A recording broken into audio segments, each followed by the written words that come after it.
Bom dia, boa tarde, boa noite, galerinha. Tudo bem com vocês? Shella por aqui. E aí, preparados para a aula de hoje? Então, pegue suas coisas e bora pro vídeo.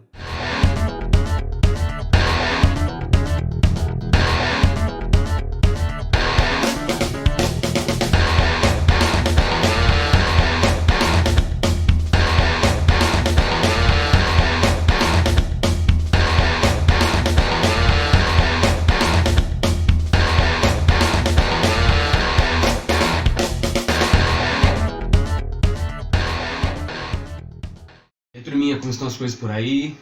Aqui tudo tranquilo, tudo em paz. Pois bem, vamos dar continuidade então aos nossos estudos relacionados a este período entre guerras, que vai, portanto, de 1918 ao final da Primeira Guerra Mundial e até 1939, né, o início da Segunda Guerra Mundial.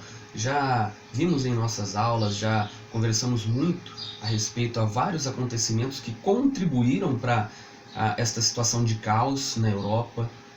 Podemos pegar lá em 1917 ainda, né, mesmo não estando ainda no período entre guerras, mas como a Revolução Russa, ela teve um marco, ela teve uma importância significativa, que nós vamos ver depois como que os regimes totalitários tiveram o seu fortalecimento a partir do momento de uma vertente de luta contra o comunismo, né? Então podemos sem dúvida alguma colocar a Revolução Russa, embora tenha se iniciado em 17, mas como muito importante para este período entre guerras, a crise de 29, abordada no nosso capítulo anterior, e agora de uma maneira mais intensa veremos a respeito dos regimes totalitários, certo?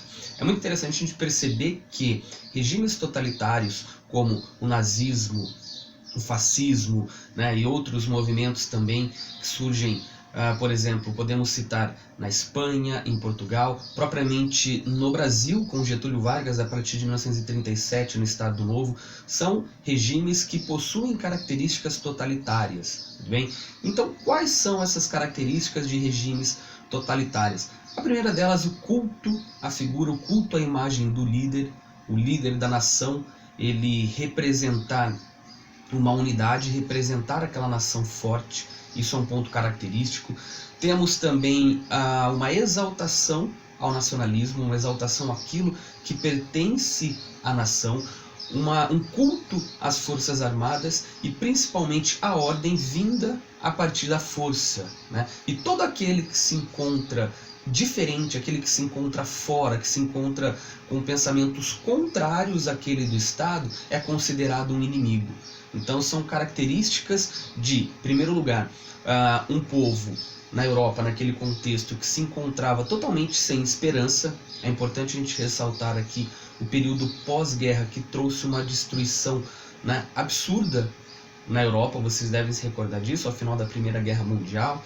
Não apenas a economia dos países europeus estava destruída, mas também a própria Europa, que foi o principal palco das batalhas na Primeira Guerra Mundial. Então você tinha um povo destruído, né? Centenas de milhares de pessoas mortas. Você tem o problema da gripe espanhola arrasando também milhares de pessoas, a fome, o desemprego.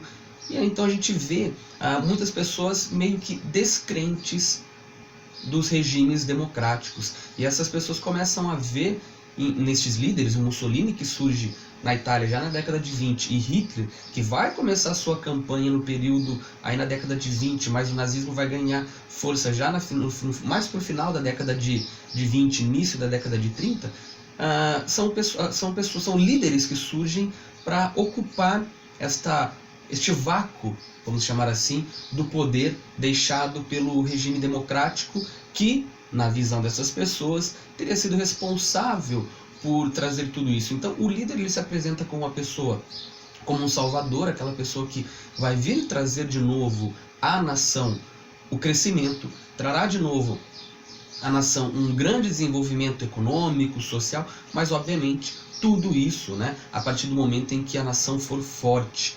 Então por isso que a gente percebe que qualquer um, né, mesmo dentro do próprio país, que se coloca contra, em termos de pensamento, em termos de ideologia, contrárias ao pensamento deste que está no poder, é considerado um inimigo do Estado. né?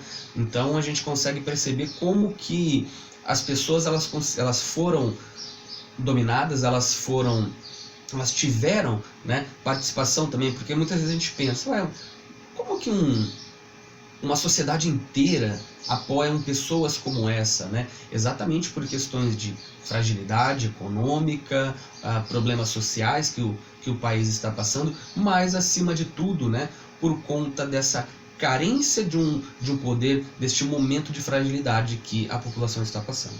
Tudo bem? Nós vamos abordar isso de uma maneira muito mais profunda, obviamente, em nossa aula, tudo bem? Fiquem aqui com o meu forte abraço e até a próxima aula. Tchau, tchau.